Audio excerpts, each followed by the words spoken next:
본 방송에서 제공하는 투자 정보는 투자 판단에 대한 조언입니다. 방송에서 제공하는 주식의 가치, 가격 상승 및 하락에 대해서는 방송사에서 보장하지 않습니다.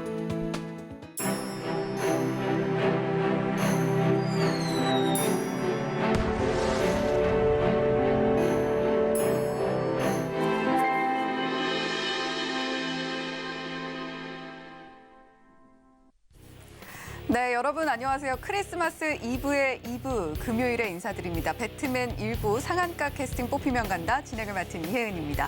자, 오늘 이렇게 크리스마스 이브의 이브, 크리스마스 이틀 앞두고 이렇게 저도 인사를 드리면서 루돌프 머리띠를 한번 해봤습니다. 우리 시청자 여러분들 특히나 오늘 시장 좀 어려웠던 가운데 조금은 힘들고 지치지 않으셨을까 하는 마음으로 준비했으니까요. 오늘 방송 이렇게 루돌프 머리뿐만이 아니라 민경철 디렉터님께서 준비해 주신 와일드카드 슈퍼패스 종목까지 챙겨가시면서 다음 주 시장 연말 잘 마무리해보자라는 의미로 오늘 방송 시청해 주시면 감사하겠습니다. 자, 지금 TV로 송출되고 있는 화면 그대로 유튜브에서도 똑같이 만나보실 수가 있는데요. 유튜브에 서울경제TV 검색을 해주시면 실시간 방송 중인 화면 들어오실 수가 있고 실시간 방송 들어오시면 또 다른 시청자 여러분들과 함께 소통도 가능합니다. 오늘 시장 특히나 조금 힘들었고 낙폭까지 컸던 만큼 어떤 부분들이 참 답답하고 힘든지 다른 시청자 여러분들과 함께 고민 나눠보시면서 어떻게 헤쳐나가면 좋을지 버티는 힘 함께 얻어가셨으면 좋겠습니다. 자, 그러면 오늘도 인사 나눠보도록 할게요. 항상 상한가를 꿈꾸면서 일어나고 계십니다. 상꿈엔터의 민경철 디렉터님 옆에 나와 계십니다. 안녕하세요. 네, 반갑습니다. 매일 아침 상한가를 꿈꾸면서 일어나는 상한가 담당 디렉터 민경철 인사드리겠습니다. 네, 민경철 디렉터님과 오늘도 이렇게 힘차게 인사 나눠봤습니다. 민경철 디렉터님 이렇게 기운차고 또 에너지 넘치는 모습을 보니까 오늘 장 비록 힘들었지만 그래도 같이 기운이 좀 나는 것 같은데요. 이런 넘치는 에너지 다음 주에도 함께 대응을 하면서 민경철 디렉터님과 우리 시장 헤쳐나가고 싶다라고 하시는 분들 위해서 어떻게 참여하실 수 있는지 그 방법 화면 통해서 안내해 드리도록 하겠습니다. 네, 민경철 디렉터님과 함께하는 오픈 채팅방 입장할 수 있는 방법인데요. 지금 화면 왼편에 큰 사각형 안에 보이는 게 바로 민경철 디렉터님과 함께할 수 있는 QR코드입니다. 이 QR코드 휴대폰 켜시고요. 기본 카메라 앱 켜신 뒤에 휴대폰 화면을 QR코드 위에 가져다 대시면 참여 링크가 하나 뜰 겁니다. 그 링크 클릭하시면 손쉽게 민경철 디렉터님과 함께 보실 수가 있으니까요. 많은 고민, 많은 답답함 토로하지 마시고 민경철 디렉터님과 함께 하시면서 길 찾아보시면 좋겠습니다. 네, 이렇게 민경철 디렉터님과 다음 주 시장 대응하면서 올 한 해 잘 마무리할 수 있는 방법 화면 통해서 안내를 해드렸고요. 자, 오늘 시장 이야기를 좀 해봐야 될 것 같습니다. 오늘 시장 정말 어려웠고 또 답답하다고 느끼시는 분들 많으셨을 것 같아요. 어떻게 해볼 수가 없이 자꾸 시장에 빠지니까 이거 어떻게 해야 되나 고민 많으실 텐데 민경철 디렉터님께서는 오늘 시장 어떻게 보셨나요? 네, 일단 시청자 여러분들에게 드리고 싶은 말씀은 우리는 더 힘든 장도 이겨냈습니다. 자, 지난 6월 달 더 이거보다 더 무서운 무시무시한 폭락장도 잘 이겨내신 분들이 저와 우리 시청자분들이거든요. 그리고 10월 달, 9월 달, 11월 달까지 무너졌었던 낙폭도 이겨냈던 게 바로 저와 우리 시청자분들입니다. 자, 이번에 뭐 이런 이야기들이 있습니다. 이 또한 지나가리라. 이런 말처럼 이번 한파 또한 저는 지나갈 거라고 생각을 하고요. 제가 네 가지의 관점에서의 시장 이야기를 좀 간단하게 빠르게 좀 설명을 드려보도록 하겠습니다. 자, 먼저 제가 좀 차트로 설명드리고 싶은 차트는 나스닥 차트를 한번 보도록 할게요. 자, 나스닥 차트를 우리 띄워놓고 한번 설명을 드려보도록 하면은, 자, 우리 연말에 금리 인상에 대한 부분들이 부각이 되면서 우리가 지금 나스닥 지수가 15,000포인트 위에서 거의 지금 1,500포인트까지의 6월달 폭락이 나왔습니다. 자, 이 폭락장, 어마무시했던 이 낙폭을 이겨내니까 결국에는 1,500포인트에서 나스닥 지수가 13,000포인트 정도까지의 반등이 우리 6월 폭락장에서 그래도 좀 만족할 만한 상승이 나왔다라고 생각을 하고요. 자, 그리고 이제 9월달, 10월달, 11월달 이 폭락장에서 만들어진 저점이 우리 나스닥 지수 기준으로는 10,000포인트에서 1,300포인트입니다. 그래서 제가 박스권 안에서 차트를 좀 더 확대해 보도록 하면은, 자, 이 구간이죠. 자, 만 포인트를 깨지 않고, 우리 흔들 수는 있지만, 이 10,000포인트, 1,300포인트를 이탈하지 않고 일주일 저점 다지니까 1, 2주 반등하고 또 10,000포인트에서 1,500포인트를 크게 이탈하지 않는 선에서 저점을 다지니까 또다시 위로 11,500포인트까지 이 박스권 안에서의 나스닥 지수가 흘러가고 있는 흐름이 지난 9월 말부터 지금 2달 넘게 한 3개월 정도 이런 흐름이 지속이 되고 있습니다. 자, 그렇기 때문에 지금 새벽 시간에 나스닥 지수가 마이너스 4%까지 무너졌습니다. 테슬라가 마이너스 11%까지 장중에 무너졌는데요. 자, 어쨌든 전기차 수요가 줄어들 수 있다는 우려감과 더해져서 우리 중국산 자동차 부품에 대한 사용을 금지했는데 테슬라의 부품에 중국산 자동차 부품이 사용됐다라는 그런 의혹들이 제기되면서 테슬라가 급락했고 제가 테슬라는 $110까지 좀 하락의 가능성을 좀 염두를 해야 된다라고 이야기를 들었었는데 자, 테슬라를 필두로 나스닥이 4% 가까이 무너지면서 우리 굉장히 큰 공포를 보이다가 막판에 나스닥 지수가 마이너스 2% 정도로 4%가 빠졌지만 막판에 끌어올리는 모습으로 마무리가 됐거든요. 그래서 이 밑꼬리가 1,300포인트를 이탈한 모습이 아니라 과거에도 일봉상 우리 1000에서 1,300포인트 부근에서는 저점을 다지고 1, 2주 반등하고 이번에도 거의 5거래일, 7거래일 정도 하락폭이 지속이 됐는데 이 구간에서 저점 크게 1,300포인트를 이탈하지 않고 반등에 성공을 한다면은 앞으로 일주일에서 2주일 정도 다시 나스닥 지수의 상방 11,500포인트 정도까지 이 박스권 등락 안에서의 움직임을 저는 예상을 하도록 하겠고요. 자, 우리 지난 더 힘들었던 우리 6월 달에도 차트를 보면은 더 많이 빠졌지만 그 폭락의 끝에서 잘 견디신 분들이 그 이후의 반등과 상승을 노려볼 수가 있었고 자, 이번 10월 달, 11월 달 모두가 다 힘든 급락장이 있었지만 자, 우리 10,000포인트 나스닥 지수 이탈하지 않으니까 반복적으로 반등이 나왔던 그런 부분들이 있고 실제로 장 끝나고 현재 시간 나스닥 선물 지수가 소폭이나마 0.2에서 0.3% 정도의 반등이 나오고 있습니다. 그렇다라는 것은 1,300포인트와 1,500포인트를 크게 이탈하지 않을 경우에는 다음 주, 다다음 주까지 추가 하락의 가능성보다는 상승에 저는 좀 무게를 두도록 하겠고요. 자, 두 번째로는 니케이 지수 같이 좀 살펴보도록 하겠습니다. 자, 니케이 지수가 이제 일본은 금리 인상을 안 했어요.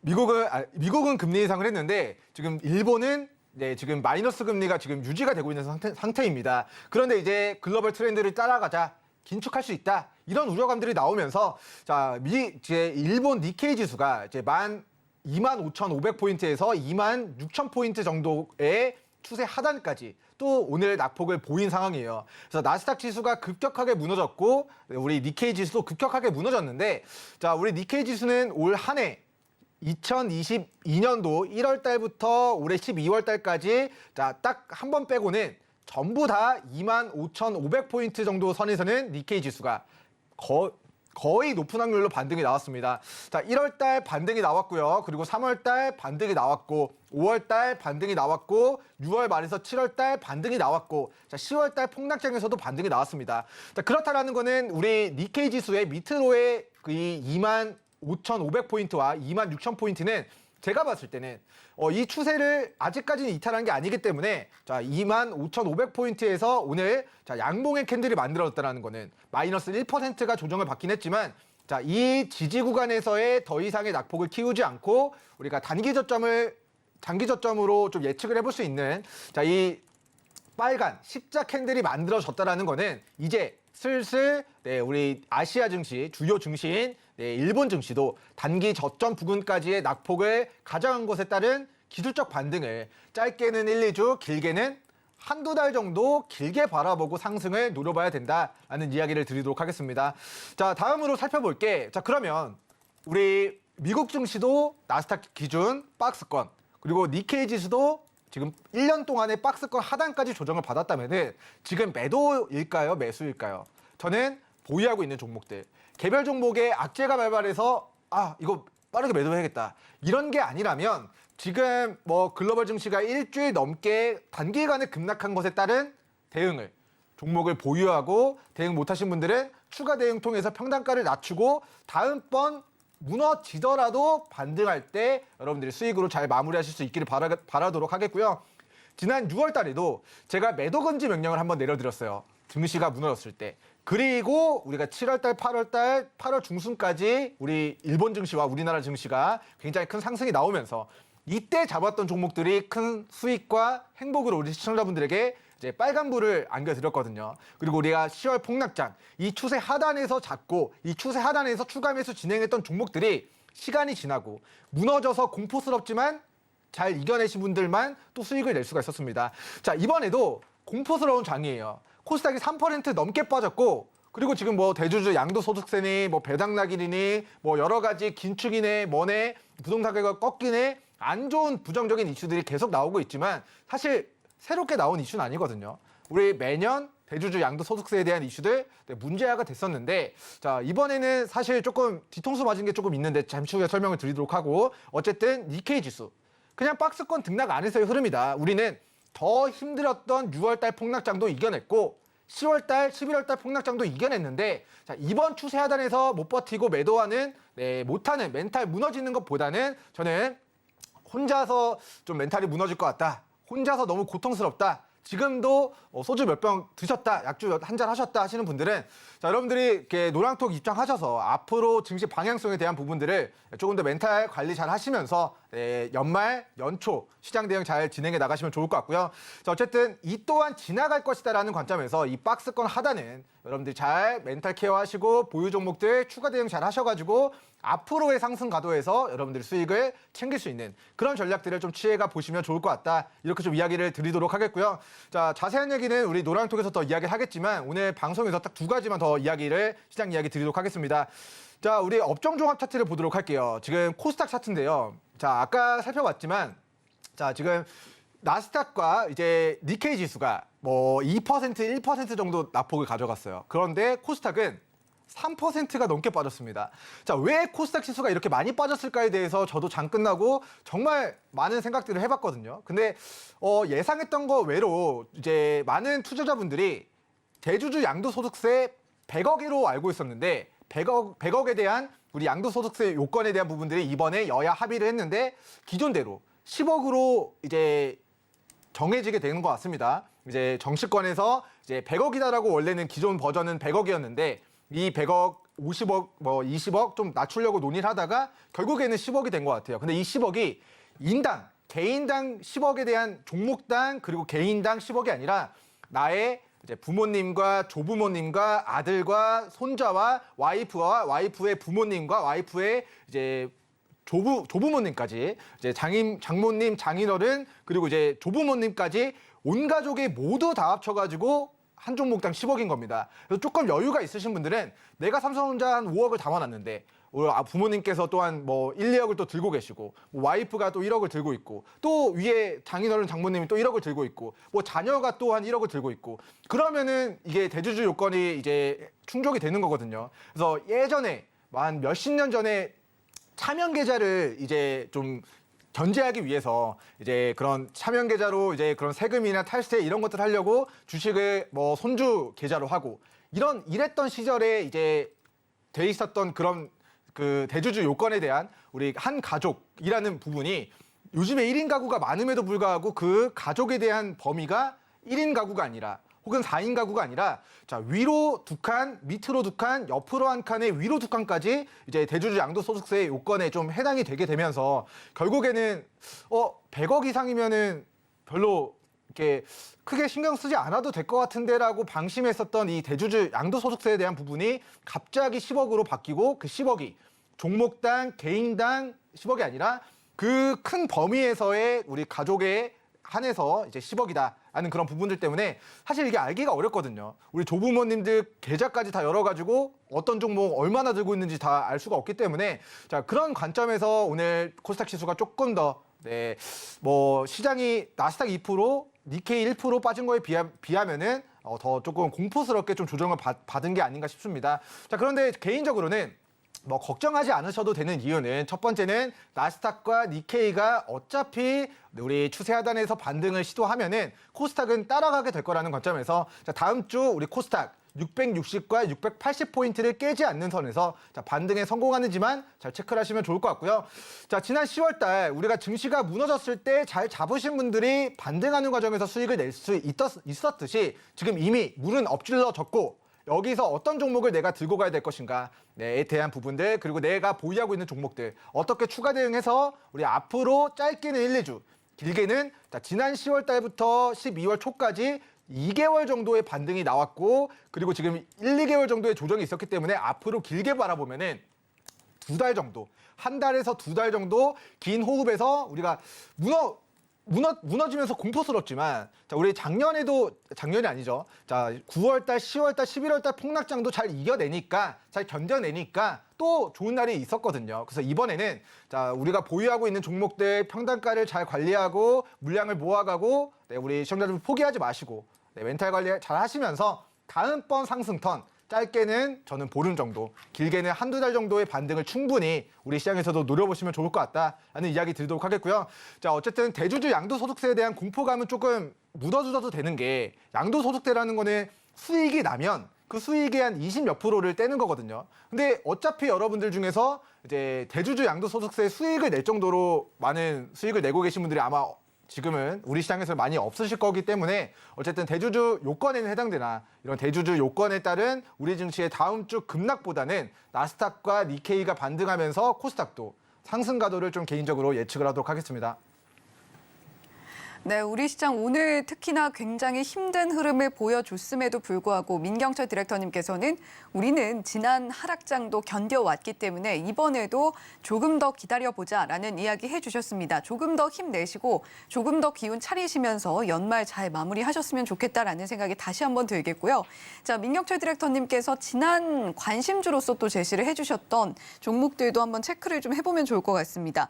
와일드카드로서 공개를 해주셨던 종목들인데, 위메이드 플레이, 그리고 IHQ, GS글로벌 한 번 더 봐주시면 좋을 것 같아요. 네, 먼저 AS 관점에서 이야기를 드리도록 할게요. 첫 번째는 위메이드 플레이 종목을 이야기 드리도록 할 텐데, 자, 제가 우리 시청자분들에게 종목을 이제 폭등한 구간에 위치해 있는 종목들은 아예 이야기도 안 꺼내드려요. 이거는 애초에 부정적이다, 캐스팅하지 않겠다, 이런 이야기들만 하는데, 제가 12월 초에 위메이드 플레이가 하한가를 가고 여기 바닥에서 우리 시청자분들에게 자, 이제 와일드카드 종목으로서의 이제 매수를 권고드렸던 종목입니다.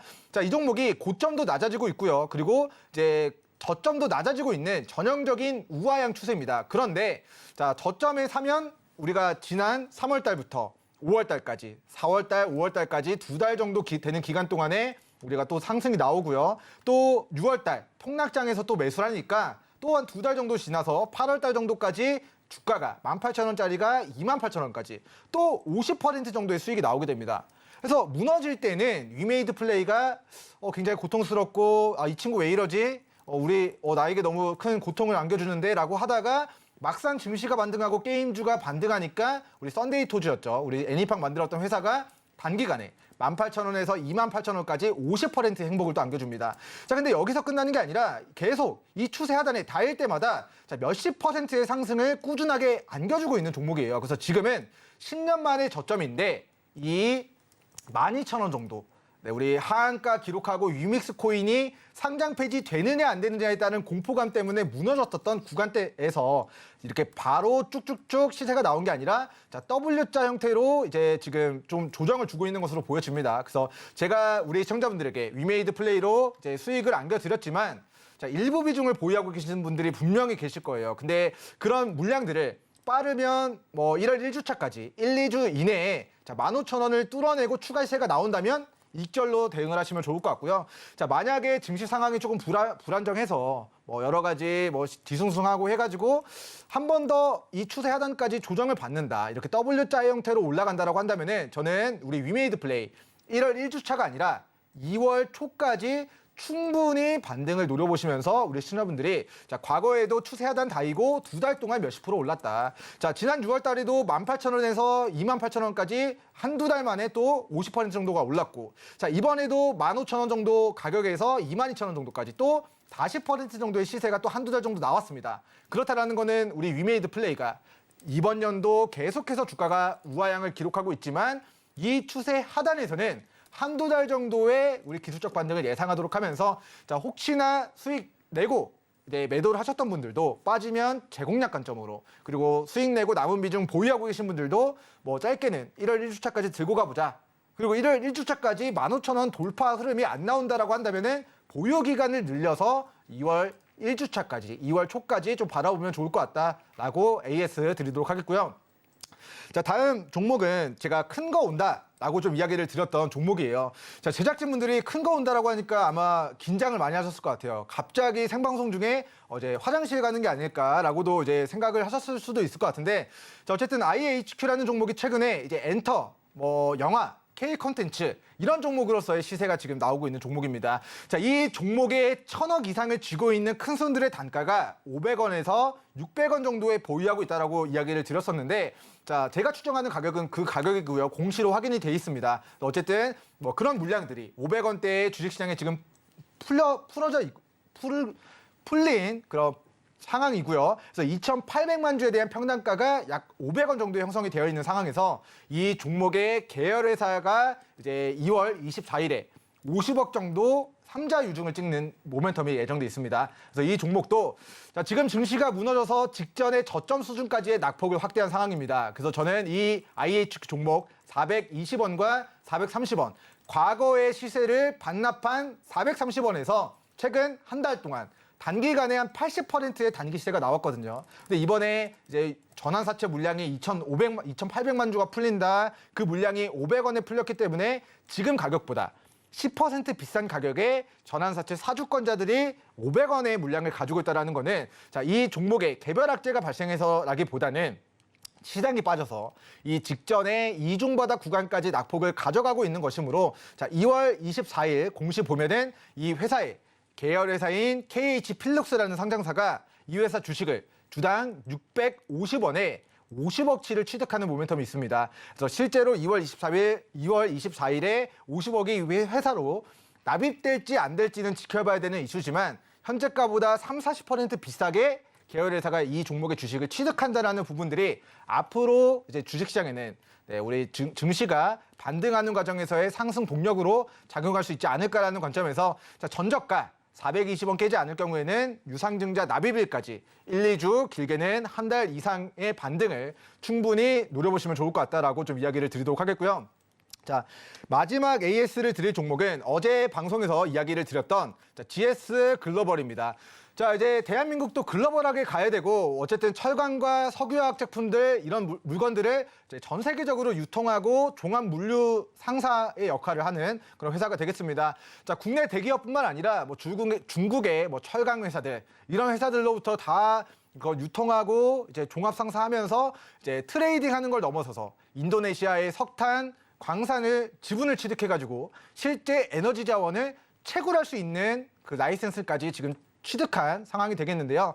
자, 실적에 대한 부분들을 보면은 꾸준하게 실적이 나오는데 주가는 우리 거꾸로 간다. 그래서 이 2,000원 초반 가격은, 자, 오늘 증시가 빠지면서 3% 정도의 낙폭을 가져갔지만 GS 글로벌의 개별악재가 아니라 코스닥이 3% 빠져서 2%대 낙폭을 가져간 것이므로, 자, 2,000원 초반 부근에서는 계속해서 저가 매수 기회로 좀 관심 가져보시고, 그리고 증시가 올라가고 이 종목이 우리 시청자분들에게 2,000원 부근에서 매수 기회를 충분히 준 다음에 과거에도 계속 2,000원에서 3,000원, 2,000원에서 5,000원, 이번에 2,000원에서 다음번 시세가 나올 때 큰 수익을 좀 챙겨보자라는 관점에서 계속해서 GS 글로벌까지 관심 있게 보시면 좋을 것 같다. 이렇게 AS 드리도록 하겠습니다. 네, 이렇게 민경철 디렉터님께서 지금까지 공개를 해주셨던 와일드카드 슈퍼패스 종목들의 어떤 지금 현재 시점에서의 관점들, 이런 부분도 공유를 해주셨고요. 민경철 디렉터님과 다음 주 시장 대응해보고 싶다라고 하시는 분들은 샵 0082번 열어두고 있습니다. 민경철이라고 문자로 3글자 보내주시거나 하단의 QR코드 통해서 입장하실 수 있으니까요. 이번 장세 조금 나는 너무 힘들다라고 하시는 분들은 민경철 디렉터님과 함께 힘 얻어 가셨으면 좋겠습니다. 자, 그럼 이제 본격적으로 상한가 캐스팅 진행을 해보도록 할 텐데요. 과연 오늘 3위권에는 어떤 후보생들이 자리를 하고 있을지 지금 바로 공개해 보겠습니다. 네, 오늘의 3위권 후보생들입니다. 개인 기획사의 도이치모터스 후보생, 기관 기획사의 한화솔루션 후보생, 외국인 기획사의 티웨이 항공 후보생 이름 올리고 있습니다. 각각의 후보생들 오늘 흐름 보시면요. 도이치모터스 후보생이 가장 먼저 나오고 있습니다. 5.78% 하락 나왔고 6,030원에 종가 형성했습니다. 주요 포지션은 자동차 신품 판매라는 거 많이들 알고 계실 것 같고요. 자, 계속해서 기관기획사의 한화솔루션 후보생입니다. 역시 3.9% 파란불 켰습니다. 45,550원에 오늘장 닫았고요. 주요 포지션은 여러 가지 합성 수지라던가 플라스틱 가공품도 만들고 있는데 태양광과 같은 친환경 사업도 영위하고 있습니다. 계속해서 외국인 기획사의 티웨이 항공 보시죠. 4.6% 오늘 유일하게 3위권 후보생 중에서 빨간불 켰습니다. 2,390원에 종가 형성했고요. 주요 포지션 저비용 항공사 LCC입니다. 네, 이렇게 오늘 3위권 후보생들 모두 만나보셨는데요. 과연 이 중에서 민경철 디렉터님은 어떤 후보생을 캐스팅 명단에 올려주실지 지금 공개해 주시죠. 네, 제가 우리 과대납폭인 우리 도전자를 캐스팅할 건데 제가 캐스팅할 도전자는 바로 우리 도이치모터스 도전자를 캐스팅하도록 하겠습니다. 네, 도이치모터스 후보생. 이 후보생 오늘 하락이 나왔습니다만 그럼에도 불구하고 민경철 디렉터님은 이 후보생 일으켜주고 싶다라는 관점이신 거잖아요. 어떤 이야기일까요? 네, 일단 뭐 회사가 이제 저점이냐 이제 고점이냐 뭐 이런 부분들에 따라서 저는 캐스팅 기준이 좀 달라질 것 같아요. 아무리 돈을 잘 버는 회사라도 삼성전자를 9만 원에 캐스팅을 했다면 많은 투자자분들이 손실이 나셨을 텐데 어쨌든 뭐 실적이 좋고 나쁘고를 떠나서 최대한 가능하면은 실적도 좋은데 가능하면 저평가인데 가능하면 주가가 저점이면 좋을 것 같거든요. 근데 오늘 증시가 많이 빠졌습니다. 그래서 매수 관점에서는 오늘이 거의 뭐 최고의 날이 아닐까 싶어요. 이제 기존에 주식을 보유하고 있다면 당연히 마음이 아프고 속상하고 이제 소주 한 잔 생각나고 약주 한 잔 생각나고 하는 좀 마음 아픈 금요일이지만 자 이제 새롭게 신규 매수 기회를 노려보시는 분들에게는 지금 굉장히 매력적인 구간이거든요. 근데 우리 도이치모터스가 자 실적이 견고하게 나오고 있는데 차트 보면은 거의 2년 전 수준까지의 낙폭을 확대했습니다. 그래서 지금의 구간은 작년 10월 달의 저점인 자 5,300원의 구간 그리고 이번 우리가 10월 달 폭락장에서 만들었던 자 5,800원의 구간대까지의 낙폭을 확대하는 자 1년 동안 몇 번 매수 기회를 안 주는 저가 매수 기회까지 지금 낙폭을 확대한 상황이거든요. 그럼 회사가 문제가 있느냐? 회사가 돈을 잘 벌고 있다. 회사는 BMW 신차 판매와 중고차 판매를 하고 미니쿠퍼 뭐 판매하는 그런 사업들을 영위하고 있습니다. 그래서 BMW 시리즈들의 국내 판권 가지고 이제 판매하고 중고차 뭐 딜러로서의 역할을 뭐 진행하는 상장사인데 어쨌든 매출액이 꾸준하게 나오고 영업이익도 꾸준하게 나오는데 주가는 2년 동안 회사가 기업 가치가 증가했음에도 불구하고 제자리 걸음을 걸어가고 있는 상태입니다. 그래서 저는 지금의 구간이 100만 불짜리 매수 타점이다라고 좀 평가를 드리도록 할게요. 과거에 5,000원짜리가 100% 넘게 올랐다가 그 시세를 반납한 저점을 확인하고 지금은 이중바닥의 구간입니다. 그래서 저평가되어 있죠. 실적 좋죠. 기술적으로도 저점 확인된 이중바닥이죠. 그렇기 때문에 지금은 우리 신자분들이 캐스팅을 해서 대비를 시켜서 성공을 도모해봐도 좋은 우리 연습생 도전자로 우리 도이치모터스 소개하도록 하겠습니다. 오늘 3위권에서는 도이치모터스 후보생이 오늘 파란불 켰음에도 불구하고 민경철 디렉터님의 캐스팅 명단에 최종적으로 이름을 올리는 영예를 누리게 됐습니다. 자, 도이치모터스 낙폭과대 저평가 영역으로 오늘이 아마 매수하기에는 최적의 영역이 아닐까라고 말씀을 해주셨으니까요. 이 후보생 지켜보고 싶으신 분들은 민경철 디렉터님과 함께 보셔도 좋겠네요. 자, 그렇다면 오늘 3위권에서 캐스팅에 실패한 한화솔루션과 티웨이 항공도 짚어봐야 될 것 같은데 자, 이 두 후보생은 어떻게 보면 좋을까요? 네, 일단 한화솔루션 같은 경우는 이제 고가에서 차익 실현이 떨어지고 있는 것 같아서 일단은 캐스팅하지 않도록 하겠고요. 차트 보면서 간단하게만 설명을 드려보도록 하겠습니다. 자, 먼저 저희가 서울경제 시청자분들에게 태양광 관련된 법안이 우리 기후 법안이 통과된다라고 대량 거래가 터졌던 여기 눌림목 구간에서 제가 이 추세 하단에서 우리 한화솔루션 종목을 관심 있게 봐야 된다라고 이야기 드리고 나서 엄청나게 올라갔어요. 근데 지금은 추세 상단에서 차익 실현이 떨어지고 전저가를 이탈하는 즉 44,000원을 깼을 때 예상보다 더 큰 하락이 밑으로 열려있는 구간이라고 저는 보여집니다. 그래서 이 종목은 추적하시다가 3만 원 초반대까지 빠지면 안 좋을 때 우리 전성기를 찍고 하향 구간에서 매수하는 게 아니라 좌절할 때 과대납폭인 구간을 사가지고 올라갈 때 수익을 내는 그런 전략을 좀 취하시는 게 좋을 것 같다는 취지에서 이미 일봉상 저점 대비 큰 시세가 나왔고 지금은 기다렸다가 3만 원을 안 깨고 반등할 때 매수 기회를 노려보자라는 이야기를 드리도록 하겠고요. 자, 바로 다음 종목 티웨이 항공도 보도록 하겠습니다. 티웨이 항공 종목을 저희 서울경제 시청자분께서 우리 티웨이 항공을 2,800원에 보유하고 계시는 걸로 제가 기억을 하고 있는데, 자, 2,800원 오면은 저는 매도 의견 드리도록 하겠고요. 그렇다고 이 종목을 안 좋아서 캐스팅을 안 한다라는 의미보다는 이미 보유자분들의 영역까지 좀 올라왔다라는 생각이 됩니다. 회사는 올해까지 그리고 이제 내년까지도 좀 적자가 지속이 될 것으로 예상이 돼요. 코로나 직격탄을 맞아서 2020년도 적자 1,700억, 그리고 작년 적자 1,500억 정도, 그리고 올해 1,000억 정도 이제 적자가 뜨고 내년부터 이제 차근차근 흑자로 전환되는 그런 전환될 것으로 보여집니다. 근데 이제 실적이 선제적으로 좋아질 것이다라는 부분들이 주가에는 강한 상승 동력으로 이미 전고가를 뚫어내고 슈팅 자리를 만들어내고 있는 상태거든요. 그래서 저점 1,500원 대비 2,400원까지 40% 넘게 이미 시세가 나왔다. 그래서 이 종목은 보유자분들의 관점에서 우리 서울경제 시청자 특정 분께서 보유하고 계시는 2,800원까지 도달하게 된다면 매도하고, 그리고 눌러줄 때 바닥에서 아니면 바닥에 위치해 있는 항공주들 위주로 종목 교체해서 반등 노려보시면 좋을 것 같다라는 취지에서 오늘은 캐스팅하지 않도록 하겠고요. 지켜보다가 항공주 바닥에 있는 종목들이 있다, 근데 실적이 좀 괜찮다, 흑자 전환이 될 것 같다 하는 항공주들은 우리 캐스팅할 수 있으니까 노랑톡에서도 함께 공부해보시면 좋을 것 같습니다. 네, 한화솔루션과 티웨이 항공 오늘 캐스팅에는 실패했는데 왜 캐스팅할 수 없었는지 민경철 디렉터님께서 상세하게 짚어주셨습니다.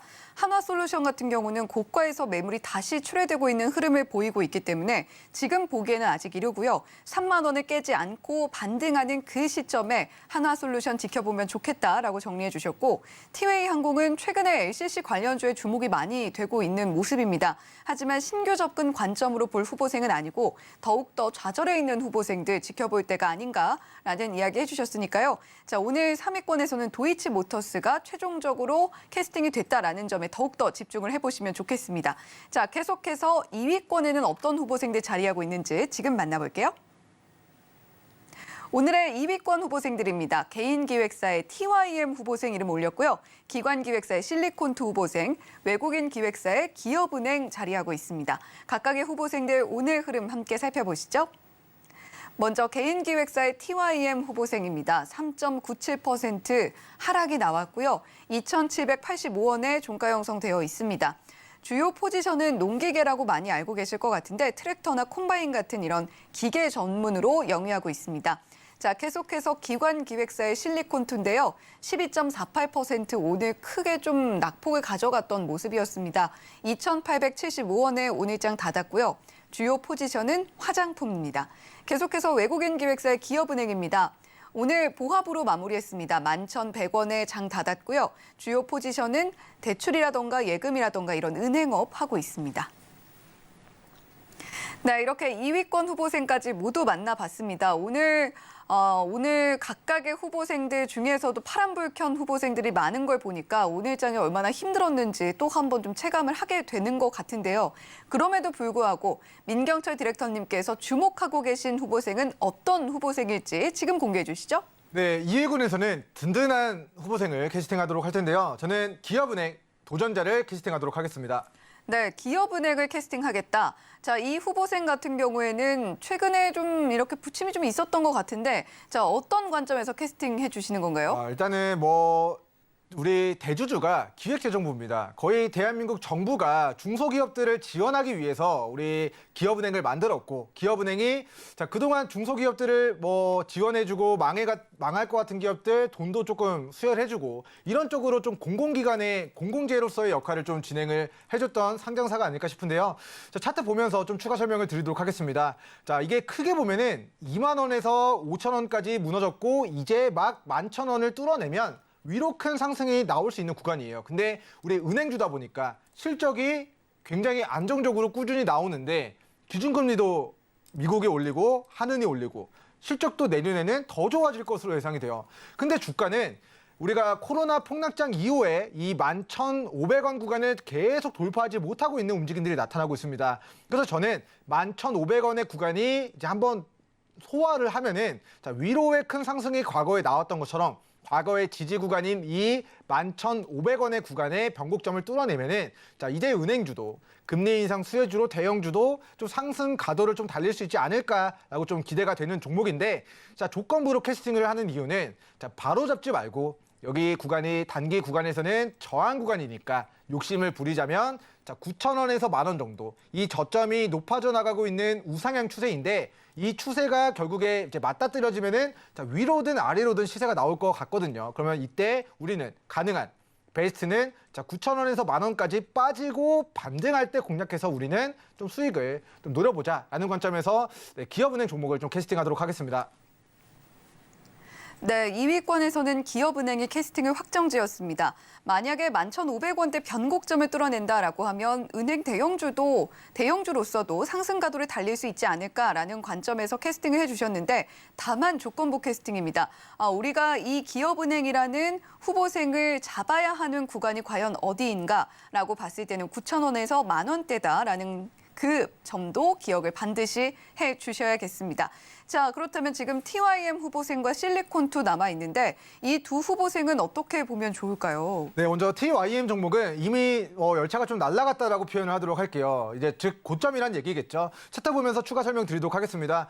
제가 농기계계에 이제 테슬라 뭐 이런 이야기들을 우리 앵커님과 함께 했었던 기억이 좀 있는 것 같은데 자, 이미 저점 대비 2,000원짜리가 3,000원까지 50%의 시세가 나왔고요. 단기 우리 변곡점 구간에 위치해 있는 것 같습니다. 그래서 신규 매수 관점보다는 관망하시고 2,000원까지 빠졌을 때 거기서 우리 시청자분들이 관심 있게 호시탐탐 노려보시면 좋을 것 같고 자, 다음 종목은 실리콘2 종목이 되겠습니다. 자, 실리콘2 종목은 제가 12월 8일 오전 방송에서 자, 여기 거래량 수반하면서 직전에 한계점을 뚫어낼 때 여기서 수급이 들어왔으니까 이 수급 들어온 캔들의 눌림 구간을 깨지 않을 경우에는 관심 있게 보셔도 좋습니다라고 이야기를 드리고 나서 지금 보름 정도 큰 시세가 나왔어요. 그리고 오늘 장대 음봉이 하나 떨어졌습니다. 그래서 저는 이 구간이 이미 저점 대비 큰 시세가 나왔고 그리고 화장품 관련주지만 사실 화장품 관련주로서의 실적의 폭발적인 증가가 없었지만 우리 무상증자 권리락 이슈를 한번 폭등시켜서 무너뜨리고 바닥에서 수급 들어와서 우리 일시적으로 뭐 기술적 뭐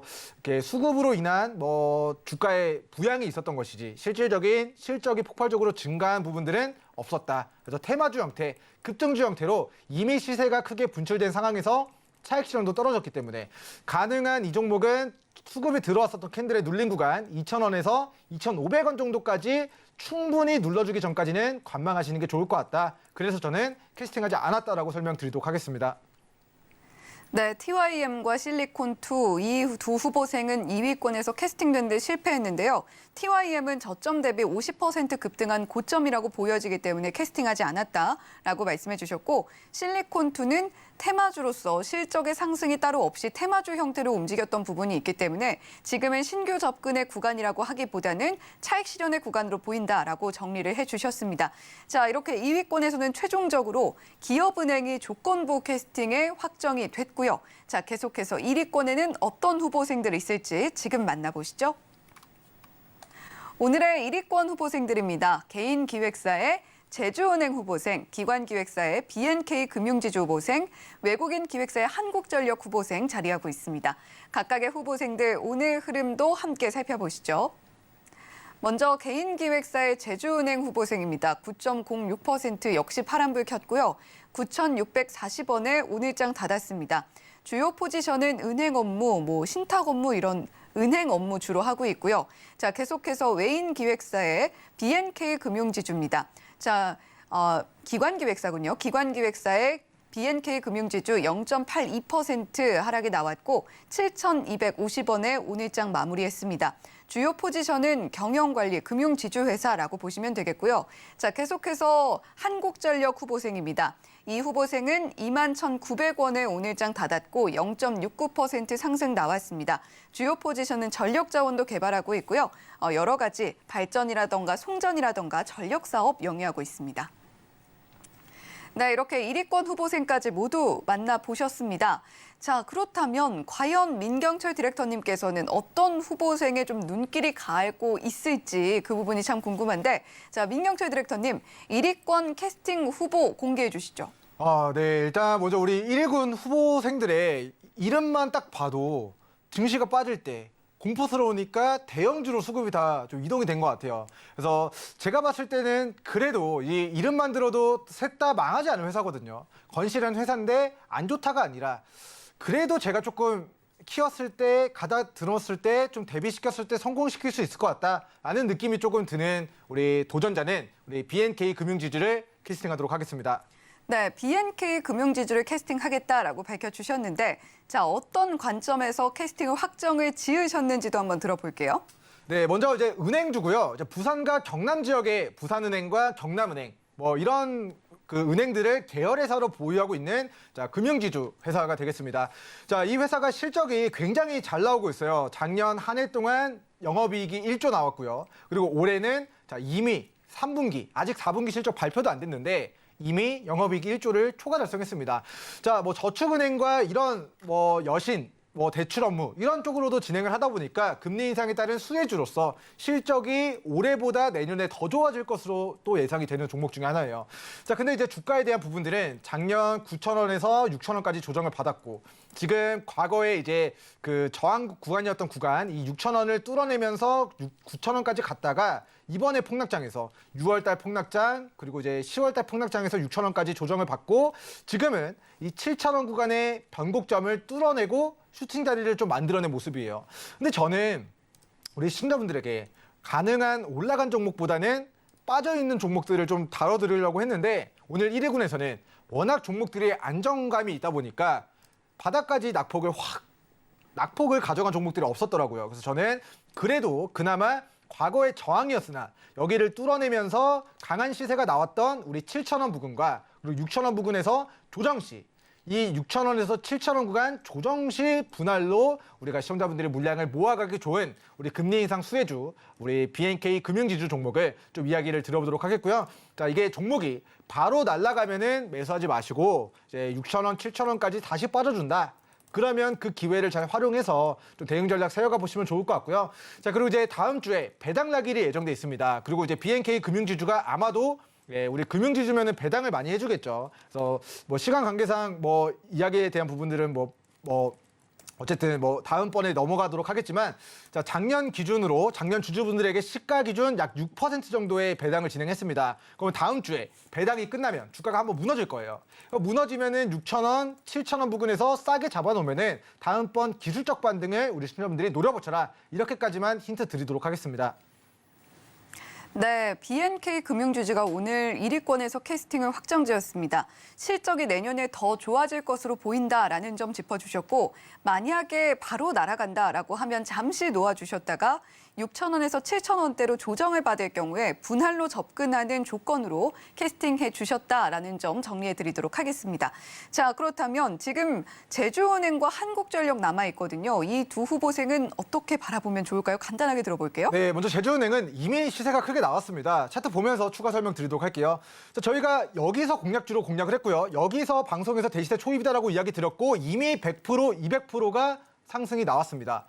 그래서 이미 저는 우리 시청자분들에게 제가 권고드렸던 거는 6월달 폭락장 이후에 이 종목의 수급이 바닥에서 들어올 때 그리고 더 많은 거리대금을 수반하면서 초입으로 들어갈 때 여기서 제주은행을 공략하고 우리 대시세 초입이다 이야기를 드렸었는데 이미 100%, 200%가 올랐고 고점에서 차익 시전이 떨어지고 있습니다. 그래서 이 종목은 지금은 캐스팅하지 않도록 하겠고요. 나중에 우리 충분히 빠진 종목군들이 바닥에서 수급이 들어온다면 그때 우리 캐스팅 카드를 쥐어주도록 하겠습니다.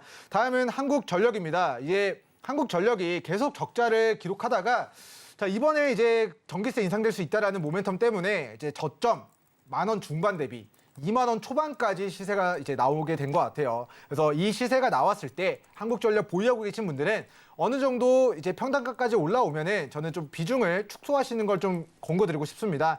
자, 이 회사가 이제 추정 매출을 좀 보면은 자, 올해까지는 약 30조 정도 적자가 뜨고요. 내년까지 12조 정도의 적자가 뜨고 2024년도 12월이 되어야 그래야 1,000억 정도의 영업이익의 흑자 전환을 이뤄내게 될 수 있을 것 같습니다. 그래서 흑자로 되돌아가기까지 우리 올해도 적자, 내년에도 적자, 내년 연말까지 기다려야 한 2년 정도를 기다려야 흑자 전환이 되는 모멘텀이니까 자, 이 종목은 가능한 우리가 좀 위기 상황이 와서 코로나라는 위기 혹은 뭐 금리 인상이라는 위기 혹은 여러 가지 위기들이 와서 이제 글로벌 금융위기급의 위기가 와서 망할 것 같다 해가지고 한국전력이 한 15,000원, 10,000원 중반까지 빠졌을 때 그때 우리가 믿고 바닥에서 안 망할 거다 하고 살 수 있는 종목으로 카드를 좀 남겨두시면 좋을 것 같습니다.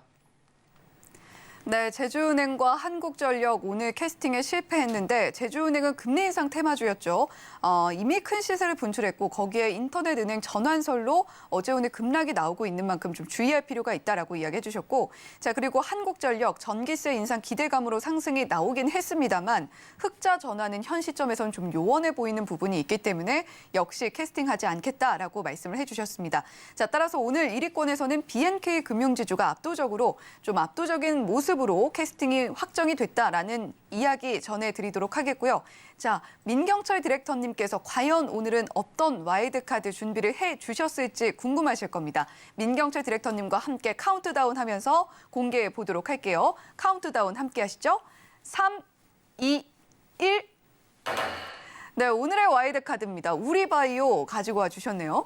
네, 먼저 우리바이오 하면은 정말 우리 모두가 행복한 기억들을 떠올릴 수 있는 종목이 아닐까 싶어요. 먼저 우리가 마리화나 관련주, 어제 대마초 관련주로 해서 저희가 한번 우리 유레카 시간에 한번 수익을 크게 노려봤었던 종목인데요. 자, 그 시세를 반납한 구간에서 제가 또 이제 여기서 또 이야기를 드렸는데 또 며칠 안 돼서 15% 이상의 수익을 우리 서울경제 시청자분들에게 좀 안겨드렸던 종목인 것 같습니다. 그래서 우리바이오 종목이 첫 번째, 실적이 지금 조 단위로 발생이 됩니다. 코로나 터지고 원래 이 회사가 이제 조명과 관련된 우리 조명 뭐 이런 회사여가지고 이제 조명과 관련된 사업으로 매출액이 꾸준하게 좀 나오고 있고 그리고 코로나 때는 뭐 램프 뭐 이런 쪽의 부분들이 막 바이러스를 사멸한다.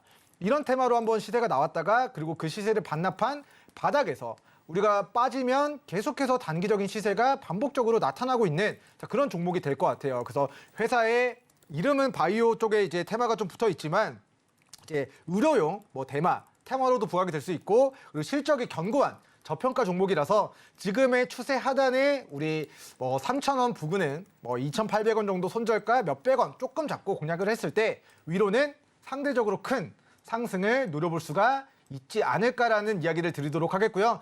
자, 실제로 저희가 어디서 방송에서 이야기를 드렸냐면은 12월 9일 여기서 우리 서울경제 시청자분들에게 지금입니다. 우리바이오가 아직은 거래량이 없어요. 근데 앞으로 북미 지역의 대마초 합법화, 대마초 마리화나 관련된 이슈로 테마가 부각이 된다면 바닥에서 수급이 들어올 때 시세가 한번 나올 것 같습니다. 라고 우리가 12월 9일에 우리바이오 종목을 우리 와일드카드 종목으로 소개를 시켜드렸었는데요. 하루, 이틀, 3일 지나서 12%까지 시세가 나오면서 자 이날 공략하셨던, 이날 방송 보셨던 우리 시청자분들이 15% 이상의 상승을 불과 하루 이틀 3일 만에 노려볼 수가 있었습니다. 자 그리고 수급이 들어왔었던 캔들의 이제 시가를 이번에 이사를 했어요. 하지만 큰 관점에서 보면은 10,000원짜리가 2,800원까지 낙폭을 가져갔고 이 2,800원의 저점과 수급 들어왔었던 캔들 그리고 우리가 공략했었던 이 3,000원 부근까지 다시 조정을 받았다는 거는 꺼진 상승도 다시 보고 저점 매수로 다시 혼줄을 내주자, 다시 돈줄의 맛을 보여주자라는 관점에서 오늘 우리바이오 종목을 실적이 좋은 조명 그리고 바이오 그리고 이제 대마초 관련주로 앞으로 테마가 부각이 될 수 있는데 자 계속해서 중요한 건 이슈와 수급이 붙으면 크게 시세가 나오는 종목입니다. 자 이번에도 사실 이제 차트를 이렇게 보면은 자 주기적으로 바닥에서 시세가 왔다 갔다 하고 있거든요. 근데 지금의 하단 구간은 밑으로 2,800원, 3,000원 부근 싸게 잡아놨다가 튀어 오르면 우리 시청자분들이 좀 소소하게 좀 행복을 챙길 수 있는 수익을 챙길 수 있는 종목으로 우리 와일드카드 우리 도전자 우리바이오 도전자를 소개해 마치도록 하겠습니다. 네, 오늘 민경철 디렉터님께서 우리 시청자 여러분들께 선물처럼 준비를 해준 와일드카드 슈퍼패스 종목은 바로 우리바이오였는데요. 화면 보면서 다시 한번 정리해 보겠습니다. 오늘의 와일드카드 우리바이오가 그 영예를 차지하게 됐습니다. 이전에 민경철 디렉터님께서 배트맨 2부조 유레카 출연 당시에 유레카 종목으로 공개를 해주셨고 당시에도 수익을 누렸던 그 종목입니다. 그리고 다시 한번 이 종목을 지켜볼 때가 됐다라는 관점에서 공개를 해주셨으니까요. 민경철 디렉터님의 노란 톡방에서 자세한 이야기 들어보시면 좋겠습니다. 네, 오늘의 민경철 디렉터님의 선물 그리고 민경철 디렉터님의 와일드카드 슈퍼패스 종목은 바로 우리바이오였습니다. 이 종목 관심이 있다, 나도 한번 수익 내보고 싶다라고 하시는 분들은요. 샵 0082번 열려 있습니다. 민경철이라고 문자로 3글자 보내주시거나 하단에 QR코드 보이시죠? 이 QR코드 휴대폰 기본 카메라 앱 스캔을 통해서도 민경철 디렉터와 다음 주 시장 대비를 해보실 수가 있으니까 노란톡 들어오셔서 더 많은 이야기 나눠보시면 좋겠습니다. 자, 민경철 디렉터님 오늘도 열심히 준비해 주셔서 정말 감사합니다. 네. 본 방송에서 제공해드리는 정보는 투자 판단에 대한 조언일 뿐 해당 종목의 가치와 수익률을 보장하지는 않습니다. 더불어서 서울경제TV, 서울경제신문은 당사의 브랜드입니다. 최근 서울경제증권TV, 서울경제TV 손실복구팀, 피해보상팀, 리스크관리팀 등 당사리 사칭한 피해가 급격히 늘고 있습니다. 시청자 여러분들의 각별한 주의도 함께 부탁드린다는 말씀 드리면서 여기서 인사드리겠습니다. 시청해주신 여러분 고맙습니다.